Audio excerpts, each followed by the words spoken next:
اس پہ کم لوگ چلتے ہیں اور جو شیطان کا راستہ ہے اس پہ زیادہ لوگ چلتے ہیں. تو پھر وہ ایک سٹیٹمنٹ دیتے ہیں کہ وہ کہتے ہیں جی پھر جو پیغام ہے وہ سٹرونگ تو پھر خدا کے مقابلے میں معاذ اللہ شیطان کا ہوا کہ جس کے اوپر زیادہ لوگ توجہ کرتے ہیں. دیکھیے ایک تو یہ دین جو یہ فرمایا نا، اس سے فطری ہدایت بھی مراد ہے. یعنی مجھے اس نے پیدا کیا اور مجھے پھر اس نے ہدایت دی. یعنی ایک تو فطری ہدایت میں یہ ہوتا ہے کہ اللہ سبحانہ و تعالیٰ نے ہر شخص کو یا ہر مخلوق کو اللہ نے ایک اپنی فطرت دی ہے. ٹھیک ہے. یعنی آپ دیکھیے کہ جو بکری ہے، بکری کا بچہ ہے وہ گھاس کھائے گا. صحیح. شیر کا جو بچہ ہوگا آپ اس کو گوشت وہ کھائے گا. بطخ کو آپ دیکھیں گے تو وہ بڑی ہوگی تو پانی کی طرف لپکے گی، بالکل دوڑے گی پانی. تو یہ ایک ہدایت. انسان کا معاملہ بھی اللہ تعالیٰ نے فطری ہدایت اللہ نے انسان کو دی. ایک تو یہ ہدایت ہے. دوسرا یہ ہے کہ اللہ سبحانہ و تعالیٰ نے دو طریقے سے انسان کو ہدایت دی. حضرت ابراہیم علیہ السلام کا واقعہ مختلف انداز میں قرآن پاک نے بیان کیا، سورۃ الانعام میں بیان کیا، سورۃ البقرہ میں بیان کیا اور کئی جگہوں پہ اس کو بیان کیا. اب وہاں پر ہدایت کیا ہے کہ اللہ تعالیٰ نے اس کائنات میں سب کچھ مہیا کر دیا، دستیاب کر دیا. بس اتنی بات ہے کہ ہم نے اپنی آنکھیں کھولنی ہیں، ذرا سوچنا ہے، غور و فکر کرنا ہے. یہ کام ہم نے کرنا ہے. ایک تو یہ دوسری ہدایت یہ ہو جاتی ہے. تیسری ہدایت ہے کہ جو اللہ نے وحی کے ذریعے سے، الہام کے ذریعے سے، اپنی کتاب کے ذریعے سے دی. ٹھیک.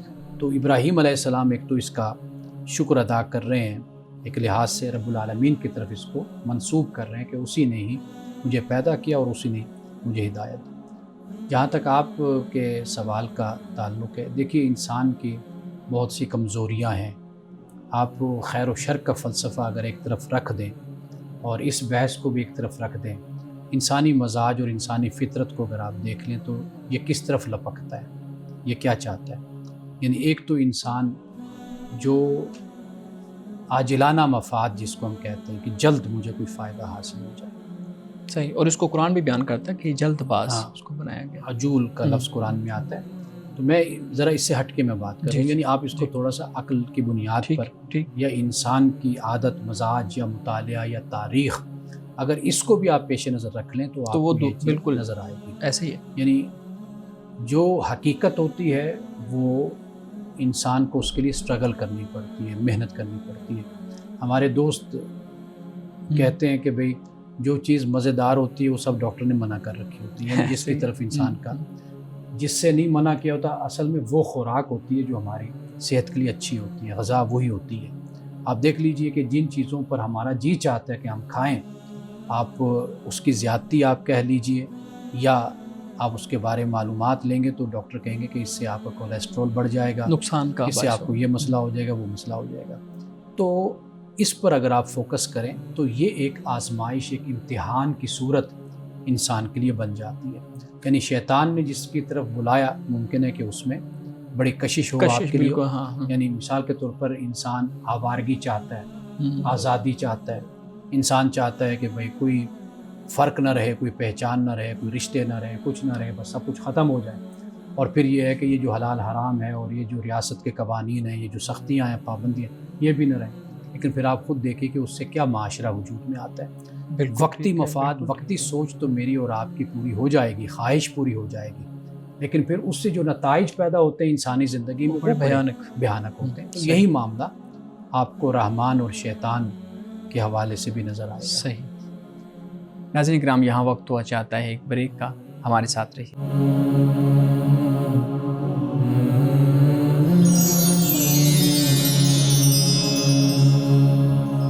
پروگرام میں ایک دفعہ پھر خوش آمدید. اچھا مان صاحب، ہم گفتگو کر رہے تھے کہ جو حق اور باطل، یا آپ کہہ لیں کہ رحمان کی آواز اور شیطان کا بلاوا، تو کس طرف لوگ زیادہ لپکتے ہیں. اچھا، سورہ عنکبوت کی ایک آیت میں اگر آپ کے سامنے رکھوں، اس کا مفہوم تو یہ ہے کہ جنہوں نے ہماری راہ کی طرف کوشش کیا، جو کوشش کرتے ہیں ہم ان کو پھر ضرور راہ دکھاتے ہیں. اگر کوئی شخص، ہم نے پہلے بھی ایک پروگرام میں اس پہ مختصر بات کی تھی، لیکن میں چاہوں گا کہ اس کا ٹو دی پوائنٹ اگر جواب اس کا دے دو. اگر کوئی شخص ایسا ہے جو محنت کرتا ہے، پڑھتا ہے، سوچتا ہے، غور و فکر کرتا ہے اور اسی نتیجے پہ پہنچتا ہے کہ یہ والا جو عقیدہ ہے یا یہ والا جو ایک ہم کہہ لیں مذہب ہے، وہ مجھے ٹھیک نہیں لگ رہا، اور مجھے لگ رہا ہے کہ یہ والا جو عقیدہ ہے یا یہ والا جو مذہب ہے مجھے اس کو اپنانا چاہیے، اس کو چھوڑ دینا چاہیے. اور اگر وہ چھوڑ دیتا ہے، اس کو بالکل چھوڑ دیتا ہے، تو ہمارے ہاں اس کے لیے سزا بھی متعین کی گئی ہے اور بتایا جاتا ہے ہمارے اسکالرس کی طرف سے. اور پھر اس کے لیے کوئی آپشن نہیں ہے. آپشن کیا ہے کہ ہمارے یہاں بیان کیا جاتا ہے کہ اس کو قید کیا جائے گا، اس کو سمجھایا جائے گا، اگر نہیں سمجھے گا تو پھر یہ بھی ایک آپشن ہے کہ اس کو بالکل ختم کر دیا جائے، قتل کر دیا جائے. اب یہ تو ایک انسانی فطرت ہے جس کی طرف ہم وہ کر رہے ہیں. تو اب یہاں پہ پھر یہ سوال پیدا ہوتا ہے کہ اگر وہ ہدایت کی طرف جا رہا ہے اور اللہ تعالیٰ کہتے ہیں کہ جو کوشش کرتا ہے ہم اس کو ہدایت دیتے ہیں، تو پھر ہم اس کو گمراہ کیوں کہہ رہے ہیں؟ ہو سکتا ہے وہ خدا کے نزدیک انہی آیت کے مطابق وہ ہدایت والا ہو گیا ہو، لیکن وہ آپ کی سوچ اور آپ کے عقیدے کے مطابق ہدایت والا نہیں ہے. قرآن مجید نے جو بات بیان کی ہے وہ یہ ہے کہ رسول اللہ صلی اللہ علیہ وسلم جو دین لے کر آئے، آپ کی رسالت اور نبوت، قرآن مجید کے احکام اور قرآن مجید نے جو کچھ آیات بیان کی ہیں وہ اصل ہدایت ہے بنیادی طور پر. ٹھیک، قرآن جس کو قرار دیتا ہے. صحیح. یہ جو کوشش کی بات ہے، اگر انسان سلیم الفطرت ہو اور انسان واقعی چاہے کہ وہ ہدایت کو پائے، تو وہ یقیناً اسی جگہ پہنچتا ہے جو اللہ سبحانہ و تعالیٰ کی مرضی ہوتی ہے، اللہ تعالیٰ کی منشا ہوتی ہے اور اللہ تعالیٰ کی مشیت ہوتی ہے. تو یہ نہیں ہو سکتا کہ انسان اپنی خواہشات سے بالا ہو کر، اپنے تعصبات سے بالا ہو کر اور اپنے رنگ نسل اور اپنی وابستگیوں سے بالا ہو کر اگر انسان غور و فکر کرے اور اس کے نتیجے میں وہ خدا تک نہ پہنچے، یہ ہو نہیں سکتا. اچھا، معاملہ اصل یہ ہوتا ہے کہ ہم سچ کو بعد میں رکھتے ہیں، پہلے اپنے تعصبات کو اور اپنی وابستگیوں کو اور اپنی سوچ کو، اپنی فکر کو، اپنے پس منظر کو، اس کو ہم آگے رکھتے ہیں. تو پھر ایسے شخص کو کبھی ہدایت نہیں ملتی. میں ہمیشہ ایک بات کہا کرتا ہوں کہ آپ حق کو دریافت کریں، جس طرح صحابہ کرام رضوان اللہ تعالیٰ علیہ مجمعین نے دریافت کیا، یا جس طریقے سے نو مسلم دریافت کرتا ہے کہ وہ پڑھتا ہے، مطالعہ کرتا ہے، وہ زیادہ اچھا مسلمان بنتا ہے، مطالعہ کرتا ہے، تو وہ پھر کردار اور اخلاق میں اور اپنے اعتقاد میں ایک بہترین مسلمان بنتا ہے. قرآن مجید آپ کو، مجھے، ہم سب کو تدبر، تفکر، تعقل کی اتنی تعلیم دیتا ہے، اتنی تعلیم دیتا ہے. اگر خدا کو یہ خطرہ ہوتا کہ بھئی تدبر، تفکر اور تعقل سے انسان گمراہ ہو جائے گا، مجھے چھوڑ دے گا، بھٹک جائے گا، اور 101% یہی نتیجہ نکلنا ہے کہ تدبر، تفکر اور تعقل کے نتیجے میں اس نے گمراہی ہونا ہے، تو خدا کبھی پھر تدبر، تفکر اور تعقل کی تعلیم تو نہ دیتا انسان. اسے معلوم ہے، اس کے علم میں ہے کہ اگر انسان اس دی ہوئی نعمت کو صحیح استعمال کرے گا تو وہ ضرور میرے پاس آئے گا، میرے راستے پر آئے گا، میں اس کی منزل بنوں گا. صحیح. تو لہٰذا یہ بنیادی بات. سر یہ بھی بتائیں کہ تدبر و تفکر کیا آسان کام ہے یا بہت مشکل ہے؟ یہ وہ انسان کے اندر جوہر ہے، صلاحیت ہے، اس کا استعمال جاری رہتا ہے. انسان اس کو کبھی بھی نہیں ہو سکتا کہ نہ کرتا. ہاں، اس کی سطح ہو جاتی ہے. یعنی قرآن پاک نے 2 لفظ استعمال کیا، اولو الالباب بھی قرآن نے استعمال کیا اور عقل والا بھی قرآن نے کہا لعلکم تعقلون، تاکہ تم. تو بنیادی چیز جو سمجھنے کی ہے، یعنی نفع نقصان کی، یہ انسان سمجھتا ہے. لیکن جب انسان اپنا تزکیہ کرتا ہے، اپنے آپ کی تطہیر کرتا ہے اور اپنے آپ کو تعصبات سے اور ان باتوں سے بلند کر لیتا ہے، تو وہ عقل جو بنتی ہے وہ اولو الالباب کی عقل بن جاتی ہے. یعنی جو پاکیزہ اور مطہر اور صاف ستھری عقل ہوتی ہے، جس پر کسی کا کوئی سایہ نہیں ہوتا. تو قرآن پاک نے پھر ان کے لیے زیادہ اس بات کو بیان کیا ہے.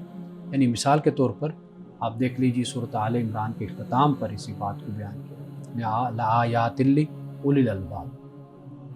یہ عقل والوں کے لیے نشانیاں. کس میں نشانیاں ہیں؟ رات اور دن کا اختلاف ہے، اور اسی طریقے سے یعنی رات دن کے اختلاف کو بیان کیا، آسمان اور زمین کی تخلیق، اور اس میں بتایا اس میں نشانیاں. کن کے لیے؟ عقل والے. آپ تھوڑا سا ایک آزادانہ طریقے سے، غیر جانبدارانہ طریقے سے آپ چیزوں کو جائزہ لیں، دیکھیں. آپ اس انداز سے نہ دیکھیں جو ایک ہمارا مذہبی تصور ہے، تو آپ یقیناً پھر خدا تک پہنچتے ہیں. ہمارے صاحب یہ بتائیے گا، وَإِذَا مَرِضْتُ فَهُوَ يَشْفِينِ، یہ جو آیت یہاں پہ آپ نے تلاوت کی ہے، یہ جو بیماری ہے کہ یہ خدا کی طرف سے آتی ہے یا انسان کے اپنے اعمال کی وجہ سے ہوتی ہے؟ دیکھیے انسان بد پرہیزی سے بیمار ہوتا ہے. اچھا. یعنی انسان جب اپنا خیال نہیں کرتا، اپنا لائف سٹائل جو ہے وہ بالکل اس طریقے سے نہیں بناتا جو اس کی صحت کو اچھا بنائے، تو واضح بات ہے کہ پھر وہ بیمار ہوتا ہے. یہاں پر حضرت ابراہیم علیہ السلام نے در حقیقت جو اشارہ کیا ہے وہ ادب کا اشارہ ہے. یعنی اس میں کوئی شک نہیں ہے کہ انسانی زندگی میں تکلیف آتی ہے، اذیت آتی ہے، سہولت آتی ہے، وہ خدا کی طرف سے آتی ہے، وہ خالق ہے، وہ مالک ہے. لیکن یہ ادباً فرمایا کہ ویزا مرید تو، کہ جب میں بیمار ہوتا ہوں، یعنی کہ جب تو مجھے بیمار کرتا ہے میں بیمار ہوتا ہوں. ایک تو ادب کا پہلو ہو جاتا ہے. دوسرا میں نے آپ کے سامنے یہ بات رکھی کہ یہ حقیقت ہے کہ لوگ یہ 2 دن پہلے ہی مہاتیر محمد کی 100 سالہ جی انہوں نے اپنی سالگرہ منائی ہے. انہوں نے اپنے میسج میں یہ کہا ہے لوگوں سے کہ بھئی آپ مناسب خوراک رکھیں اور اس کے علاوہ صحت مند مباحثوں میں شریک ہوں اور ایکسرسائز کریں. یہ چند باتیں انہوں نے بتائی ہیں. تو اس کے بعد انہوں نے کہا ہے کہ بھئی لمبی زندگی ہوتی ہے. ہاں اگر انسان خوش نصیب ہے انسان وہ کہ جس کو کوئی بڑی بیماری نہ ہو. صحیح.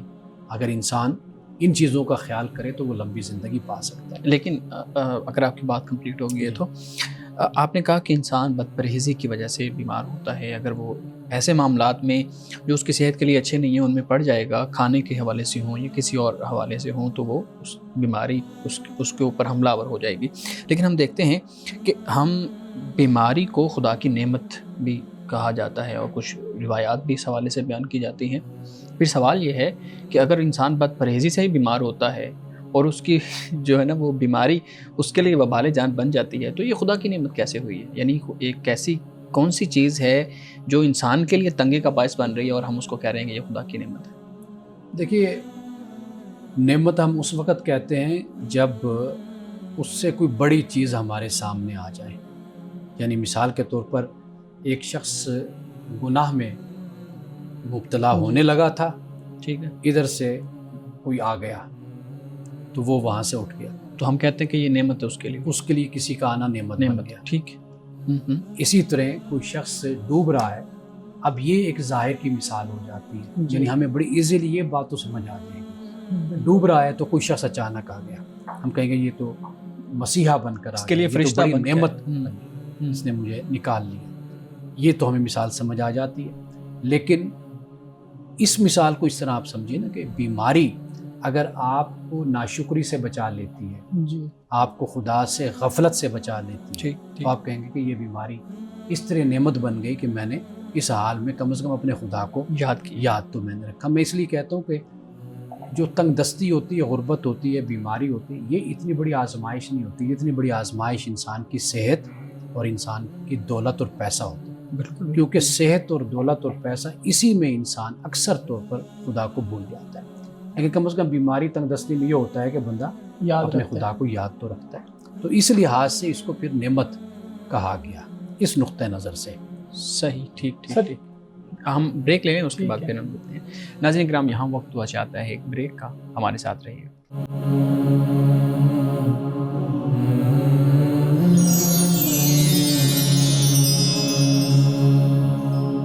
پروگرام میں ایک دفعہ پھر خوش آمدید.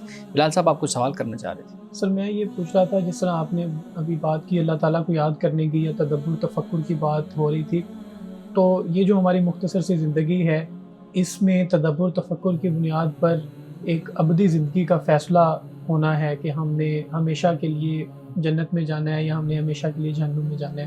اور اس کا فیصلہ ہمیں تو یہی سمجھ آتی ہے کہ اسی تدبر تفکر پہ ہے. ہم تدبر کر کے یا تو اللہ کو پا لیں گے یا پھر ہم تدبر نہیں کریں گے اور اللہ کو نہیں پا سکیں گے. تو یہ کہیں نہ کہیں ایک ایسا محسوس ہوتا ہے کہ اگر کوئی شخص مطلب رہ گیا اس تدبر سے تو وہ تو پھر ہمیشہ کے لیے جنت سے محروم ہو جائے گا. تو یہ کہیں نہ کہیں کیا انصاف کے تقاضوں کو پورا کرتا ہے؟ یہ اصل یہ ہے کہ جب آپ تدبر تفکر اور تعقل کی بات کرتے ہیں نا، آپ بہت ہی اعلیٰ عقل پر چلے جاتے ہیں. جی. آپ کے ذہن میں سائنٹسٹ ہوتے ہیں، پروفیسر ہوتے ہیں، علماء ہوتے ہیں، اسکالرز ہوتے ہیں، آپ اس لیول پہ چلے جاتے ہیں. میں نے جب پہلے اس سوال پر بات کی تھی تو میں نے یہ بتایا تھا کہ اللہ نے یہ صلاحیت، یہ جوہر اللہ نے سب انسانوں کو دیا ہوتا ہے. آپ کہیں نہ کہیں غور و فکر تدبر تفکر کر رہے ہوتے ہیں، مظاہر قدرت کے اندر بھی ہوتا ہے آپ نا۔ کہیں نہ کہیں ہوتے ہیں، یعنی آپ مثلا کاروبار بھی کر رہے ہیں تو وہاں پر بھی تو آپ سوچ رہے ہوتے ہیں نا جی کہ بھئی آپ نے کیا فائدہ اٹھانا ہے، کیا آپ کو کس معاملے میں نقصان ہو سکتا ہے، کیا صورت ہے، یہ عقل کا کام یہی ہوتا ہے۔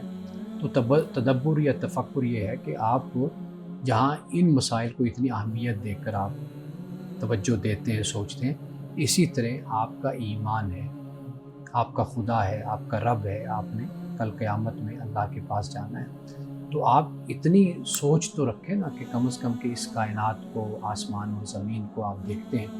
صحابہ تھے، مسلمان تھے، یا پہلے لوگ، جیسے میں نے قرآن مجید کی ابھی آیت وقفہ پہ جانے سے پہلے میں نے پڑھی سورۃ آل عمران کی، اس میں جن لوگوں کا ذکر ہو رہا ہے وہ کوئی بڑے لوگ تو نہیں ہیں نا، جی انسان ہیں، مسلمان ہیں، مومن ہیں، وہ غور و فکر کرتے ہیں، یعنی یہ دیکھتے ہیں کہ بھئی آسمانوں کو، زمین کو، اب تو ہمیں آسمان بھی نظر نہیں آتا نا، ہم بند کمروں میں رہتے ہیں، بالکل بلڈنگوں میں رہتے ہیں، ورنہ پہلے آپ ذرا تصور کیجئے کہ وہ کھلے صحرا، کھلے میدان، وہاں پر آپ کے سامنے چاند بھی ہے، آپ کے سامنے ستارے اس کا بھی ہیں، مظاہرہ اتنا- کر رہے ہیں آپ۔ اتنا خوبصورت منظر آپ کے سامنے ہے، تو پھر کیسے آپ خدا کا انکار کریں تو اگر گے، کوئی- کہاں تک پہنچیں گے؟ اگر کوئی شخص تعصبات سے بالا تر ہو کر یہ کہتا ہے کہ میں نے تدبر تفکر کرنے کی کوشش کی ہے، لیکن وہ اس عقیدے پر نہیں ہے یا وہ خدا کو ہی تسلیم نہیں کرتا، تو کیا ہمارے نزدیک پھر اس کا جو تدبر تفکر ہے وہ درست نہیں ہے، یا وہ ابھی بھی کسی نہ کسی تعصب میں موجود ہے؟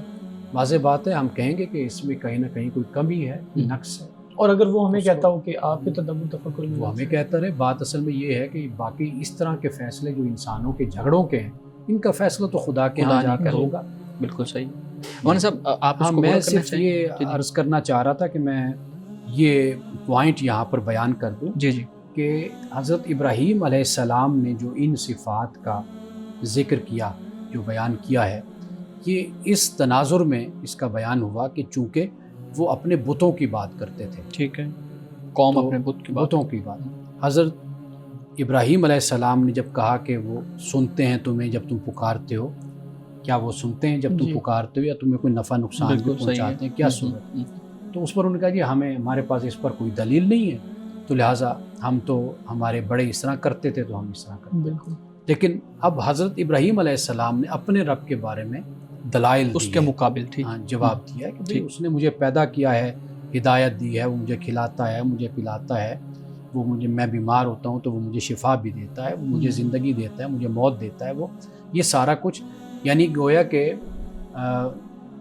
وہ جو کسی شاعر نے کہا، غالباً اقبال نے کہا، خدائے زندہ زندوں کا خدا ہے، خدائے زندہ زندوں کا زندوں۔ خدا ہے۔ تو اصل معاملہ یہی ہے کہ جب آپ چاق و چوبند ہیں، ہوش مند ہیں، عقل مند ہیں، جب آپ غور و فکر کرتے ہیں، تدبر تفکر کرتے ہیں، پھر آپ کو پتہ چلتا ہے کہ خدا موجود ہے اور خدا زندہ ہے۔ تو یہاں پر در حقیقت حضرت ابراہیم علیہ السلام نے ان کے اپوزٹ اپنے دلائل پیش کر دیے ہیں صحیح کہ میرا اس طرح تعلق اور اس طرح میں جڑا ہوا ہوں اپنے خدا کے ساتھ کہ میری سانسیں بھی اس کی محتاج ہیں، بالکل بالکل، میرا کھانا، میرا پینا، میرا سونا، میرا جاگنا، میرا اٹھنا، میرا بیٹھنا، میرے ہر وہ عمل سب میں کچھ خدا کا خدا جو ہے کا وہ عمل صحیح ہے، ٹھیک۔ اور میں اسی کے ساتھ جڑا ہوں۔ تو یہ در حقیقت اس کے مقابل میں حضرت ابراہیم علیہ السلام نے دلائل اپنے خدا کا ایک تعارف سامنے رکھ دیا۔ صحیح، بہت شکریہ مان صاحب۔ اس سے آگے میرے خیال میں پھر ہم اگلے پروگرام میں لے کے چلیں گے، کچھ متفرق سوالات بھی ہیں۔ جی بلال صاحب۔ سر، ہمارے ہاں بہت زیادہ نقصانات صرف اس لیے ہو جاتے ہیں کہ ہم اپنے جذبات اور غصے پر قابو نہیں رکھ پاتے، تو جذبات یا غصے کو قابو میں رکھنے کا بہترین طریقہ کیا ہے؟ آپ نے کسی پروگرام میں حدیث مبارکہ بھی بیان فرمائی تھی جس میں بتایا کہ طاقتور شخص ہوا ہے جو اپنے غصے پر قابو پا سکے، تو اس بارے میں بتائیے گا، کیا دین اور اسلام ہمیں کوئی طریقہ سکھاتا ہے کہ ہم جذبات کو کیسے قابو میں رکھیں؟ اس پہ پہلے ہم کئی مرتبہ بھی بات جی کر چکے ہیں، اور میں ایک لفظ ہمیشہ بولتا ہوں کہ جذباتی تربیت ہونی چاہیے۔ ہونی چاہیے، یعنی اس کا آغاز ہماری زندگی سے، ابتدا سے ہی ہو جانا ٹھیک، چاہیے کہ ہم غصے کو اپنے کس طریقے سے اس کا اظہار کر سکتے ہیں، کنٹرول کر سکتے ہیں، اور آپ غصے کو ہرگز اس کو بالکل غلط بھی قرار نہ دیں۔ یعنی یہ کوئی بری، یہ چیز بہت آپ بری کے عادت یا چیز نہیں ہے، یہ ہے کہ آپ کے اندر غصہ آئے گا لیکن اس کو کنٹرول کیسے کنٹرول کرنا، چینلائز اس کو آپ نے کیسے کرنا ہے۔ میں نے دیکھا ہے کہ لوگ جب رد عمل میں آتے ہیں، غصے میں آتے ہیں، تو وہ بہتر کچھ کام کر کے دکھانے لگ جاتے ہیں، ہاں بالکل اور ان کو ایسا جوش ہوتا ہے، چڑھ ایسا جاتا ہے، یعنی کہ بھئی اب ایسے نہیں ہونا، یعنی مجھے میرے بارے میں جو تاثر بن گیا، جو لوگوں نے سوچنا شروع کر دیا، یا باس نے جو مجھے کہا ہے یہ مطلب اس نے مجھے غصہ دلا دیا، اب میں نے مجھے کر کے دکھانے کا. بعض لوگ غصے میں اچھے کام بھی کرتے اچھے کام بھی کرتے ہیں، یعنی کہ رد عمل میں وہ اچھا کام کرتے ہیں. کہنے کا مقصد یہ ہے کہ غصے کو کنٹرول کرنا اس کی پہلے دن سے ہی تربیت گھر میں ہونا چاہیے. میں نے دیکھا ہے کہ بچے اپنی محبت کا اظہار نہیں کر پاتے، یہ اس کے مقابل بات ہو جاتی ہے. یعنی ماں کے ساتھ، باپ کے ساتھ، بڑا بھائی ہے وہ چھوٹوں کے ساتھ نہیں کر سکتا، چھوٹے ہیں وہ بڑوں کے ساتھ نہیں کر سکتے. وہ اپنی محبت کا، اپنے جذبات کا اظہار، اس کا طریقہ سکھایا جانا چاہیے بچوں کو کہ بھائی خوشی پر آپ کس طریقے سے آگے بڑھ کر آپ گلے لگیں، گلے لگائیں. چھوٹا ہے تو اس کا ماتھا چومیں، اس کے ساتھ محبت کا اظہار کریں. ایک یہ چیز ہے.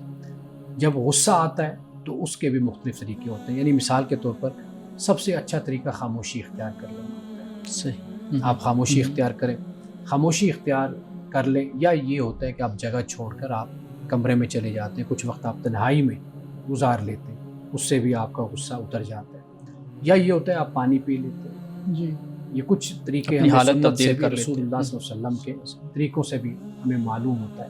لیکن جو بنیادی بات ہے نا وہ یہ ہے کہ آپ اگر خاموش ہو جائیں گے اور ریٹیلیشن میں نہیں جائیں گے، رد عمل میں نہیں جائیں گے، تو آپ دیکھیں گے کہ گھنٹہ 2 گھنٹے کے بعد آپ کو خود محسوس ہوگا کہ جس بات پر میں اتنا بھڑک رہا تھا اس بات کی تو کوئی اہمیت ہی نہیں. نہیں ہے. یا پھر آپ اس بات پر غور کریں گے کہ یہ جو جس نے یہ کہا اور میں نے اس بات کو جس طرح سمجھا، یہ میں نے غلط طریقہ اختیار کیا، اس کی بات بالکل ٹھیک تھی.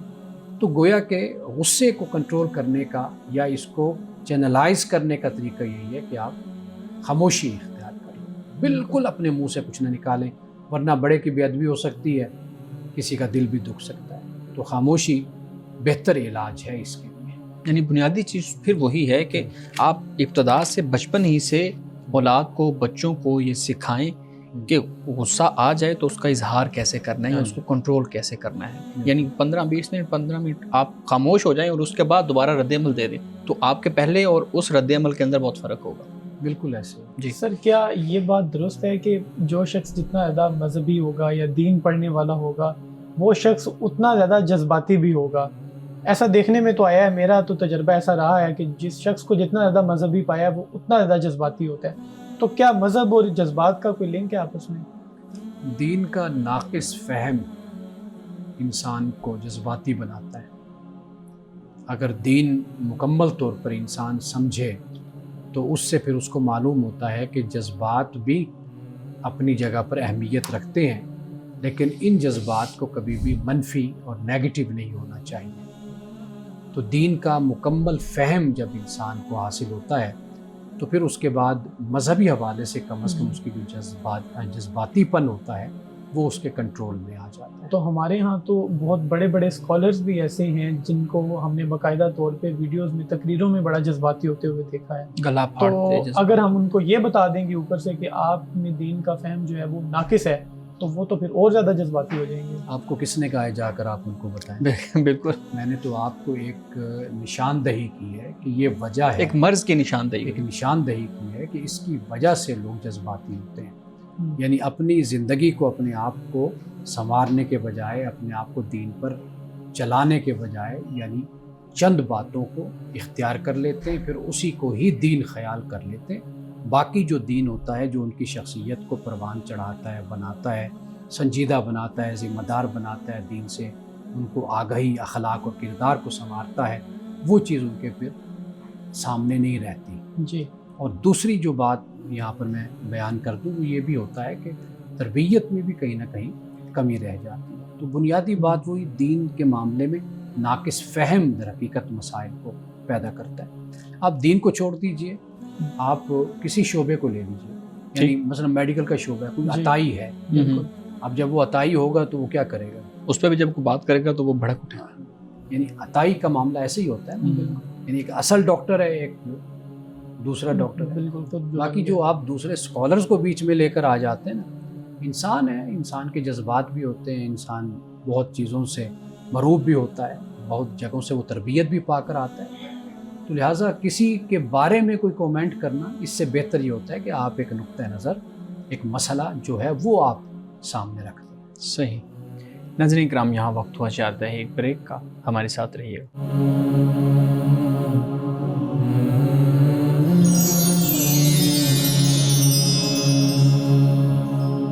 پروگرام میں ایک دفعہ پھر خوش آمدید. جی بلال صاحب. سر میں یہ بات کرنا چاہوں گا کہ یہ جو دھوکہ دہی ہے، ہم کسی شخص سے فراڈ کرتے ہیں یا دھوکہ دیتے ہیں، تو اکثر دیکھا گیا ہے جو عام روزمرہ کی روٹین میں ہے، ہم جب چیزیں لیتے ہیں، خریداری کرتے ہیں تو بھی ہمیں یہ لگتا ہے کہ یہ جو عام چلتے پھرتے لوگ چیزیں بیچ رہے ہوتے ہیں، یہ دھوکہ آپ کو بہت زیادہ دیتے ہیں.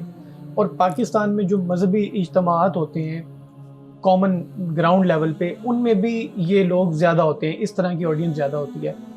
تو ہم یہ چیزیں سیکھ کیوں نہیں پاتے؟ یعنی ہمارا وہ ملک ہے جہاں مذہبی اجتماعات بھی بہت زیادہ ہوتے ہیں، اس کے باوجود بھی ہمارے اندر یہ جو بیسک چیزیں ہیں جو ہونی چاہیے تربیت میں، وہ نہیں ہیں. تو اس کی کیا وجہ ہے؟ اس کی بنیادی وجہ یہ ہے کہ ہم جب اجتماعات کو منعقد کرتے ہیں، ان میں ایک بات جو ہمیں یعنی یکسانیت کے ساتھ نظر آتی ہے، وہ یہ ہے کہ ہم فضیلت والا دین بیان کرتے ہیں.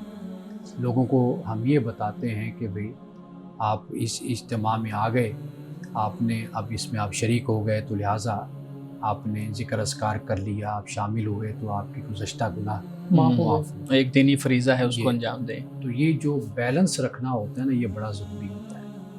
یعنی آپ یہ بتائیے کہ بھئی حلال آپ کمائیں گے، حلال کمانے سے آپ کی نمازیں قبول ہونی ہیں، آپ کے اوراد و وظائف قبول ہونے، ذکر اذکار قبول ہونے، آپ کے سارے اچھے کام حلال کمائی سے قبول ہونے. اگر آپ کسی کا حق مارتے، کسی کے ساتھ زیادتی کرتے، تو آپ کی نمازیں اور آپ کا یہ سب کچھ خدا کے یہاں قابل قبول نہیں ہوگا. معاملہ اصل میں یہ ہوتا ہے، یعنی کہ آپ لوگوں کو یہ بتائیے کہ یہ جو دین اللہ نے بھیجا ہے، قرآن ہے، حدیث ہے، سنت ہے، یہ اس لیے اللہ نے عطا کی ہے کہ تاکہ ہم اپنی عملی زندگی کو بہتر کریں، سنواریں. یہ ایک بڑی بنیادی بات ہوتی ہے. تو ہمارے ہاں چونکہ اگر آپ غور و فکر کریں گے، آپ دیکھیں گے تو زیادہ تر ایک تو اس طرح کا اسلام اور فضیلت کے ساتھ بیان کیا بیان جاتا کرتے ہیں. دوسرا یہ ہوتا ہے کہ ہمارے جو اجتماعات ہوتے ہیں ان کے اپنے مقاصد ہوتے ہیں. یعنی وہ تنظیمی مقاصد ہو سکتے ہیں، وہ جماعتی مقاصد ہو سکتے ہیں، وہ گروہی مقاصد ہو سکتے ہیں. وہ ان کے اپنے اہداف ہوتے ہیں جن کو پیش نظر رکھ کر وہ لوگوں کو بلاتے ہیں، ان کی تربیت کرتے ہیں. اب آپ یہ دیکھ لیجئے نا کہ اگر آپ کسی ایسے شخص سے اختلاف کریں کہ جس نے کوئی جماعت جوائن کی ہوئی ہو، اور اگر آپ اس جماعت کے نظریے سے اختلاف کریں یا ان کے لیڈر پر کوئی بات کریں، آپ دیکھیں آپ کو کتنا شدید رد عمل آتا ہے. پوری جماعت کھڑی ہو جائے گی. وہ اخلاق بھی ختم ہو جاتا ہے، وہ کردار بھی ختم ہو جاتا ہے، سب کچھ ختم ہو جاتا ہے. کیوں؟ اس لیے کہ اب ان کا جو اپنا ہدف ہوتا ہے، اپنے مقاصد ہوتے ہیں، وہ متاثر ہوتے ہیں. صحیح. تو یہ در حقیقت بڑی وجہ ہوتی ہے. ایک تو دین کو پوری ٹوٹیلٹی جس کو کہا جاتا ہے نا، ہمہ گیریت کے ساتھ اس کو آپ بیان کریں، جس میں عقائد بھی ہیں، جس میں عبادات بھی ہیں، جس میں معاملات بھی ہیں، اخلاقیات بھی، یہ سب کچھ. اور ان کا وزن آپ بتائیے کہ یہ برابر ہے اللہ کی بارگاہ میں، آپ نے جواب دینا ہے. صرف کلمہ پڑھ لینا آپ کے لیے کافی نہیں ہوگا.